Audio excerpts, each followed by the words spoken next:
Chapter 41. The True King. The stairway spiraled down along the wall of the cylindrical space, 30 feet in diameter. Daniel held his lantern out over the edge of the stairs as he descended, trying to catch a glimpse of whoever was down there. The light was too dim to penetrate the darkness. After 2 complete orbits, he reached the bottom and saw nothing but stone walls curving upward and a filthy stone floor. A heavy chain was anchored to the far wall and lay stretched out until it disappeared into a recessed alcove. Daniel ventured into the center of the room to better cast his light into the shadows. As soon as he stepped away from the stairway, the mandrill lunged at him. The chain was longer than Daniel had estimated. The mandrill snatched away the lantern.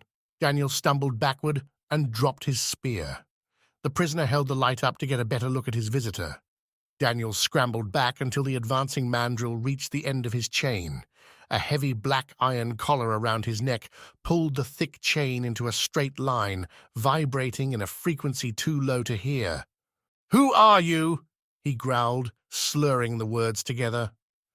"Not Queen, not Gari." He wrinkled his nose and sniffed. He was between Daniel and the stairway, which seemed to be the only way out. Daniel's heart was pounding.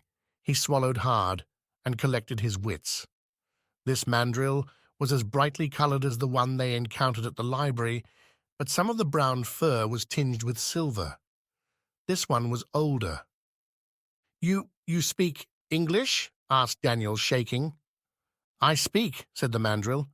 "Excellent," said Daniel, still reeling from the shock of a talking mandrill.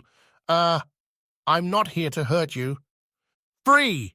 the mandrill roared and held the chain up with his free hand. Daniel glanced at the stairs. The mandrill moved to the side, securing his position between Daniel and the only way out. "Yes, I'll set you free," said Daniel as calmly as he could. "But I need to know that you're not going to hurt my friend or me before I do." The mandrill didn't seem to understand or simply refused to reply. "My name is Daniel." He waited, but got no response. "And what is your name?" "Name," said the mandrill flatly. "Yes, name. Do you have a name?" "Gari." He spat the name out with disgust. Daniel chuckled. "Your name's Gary." "No!" he roared. "True! Gari!"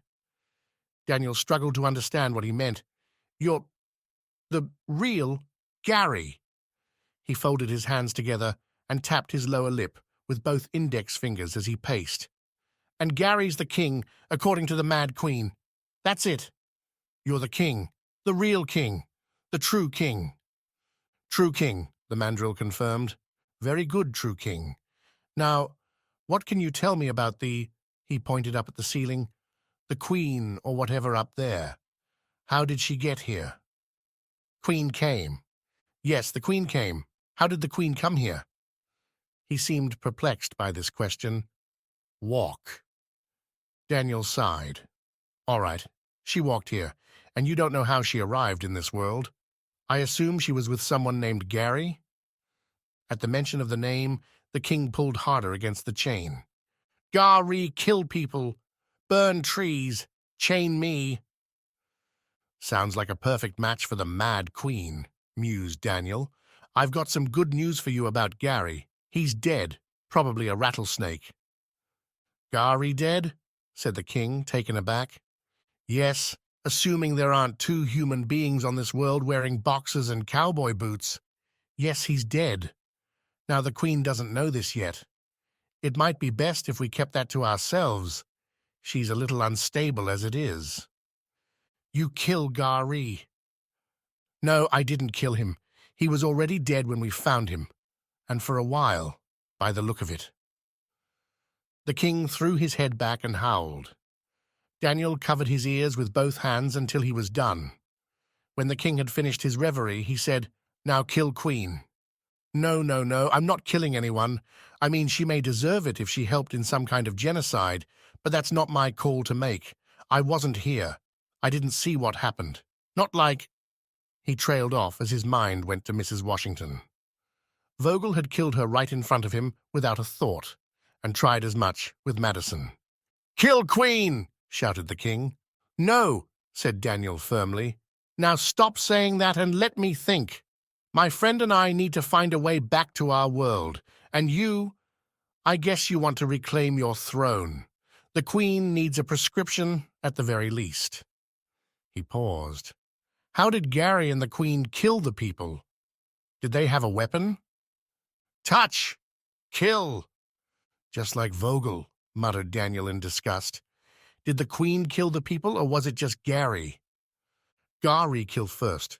Queen killed more. That's what I was afraid of. All right, here's my offer. I'll set you free, but you have to promise to leave the Queen's punishment to my friend and me. Promise?"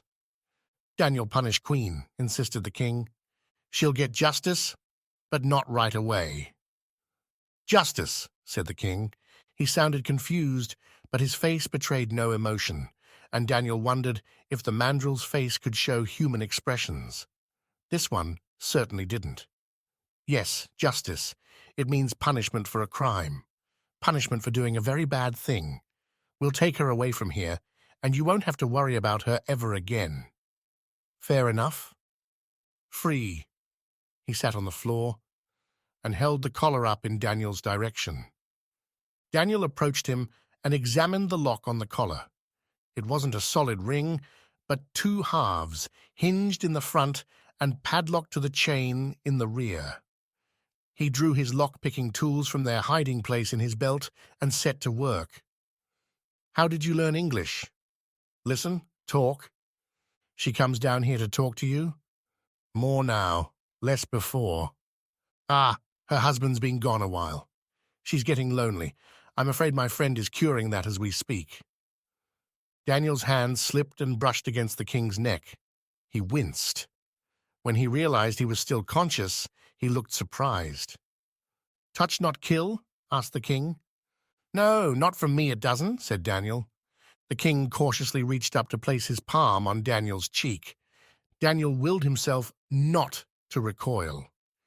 He had changed a lot on this trip, but he still didn't like to be touched. "You're going to be all right," he said, and the lock opened with a satisfying click.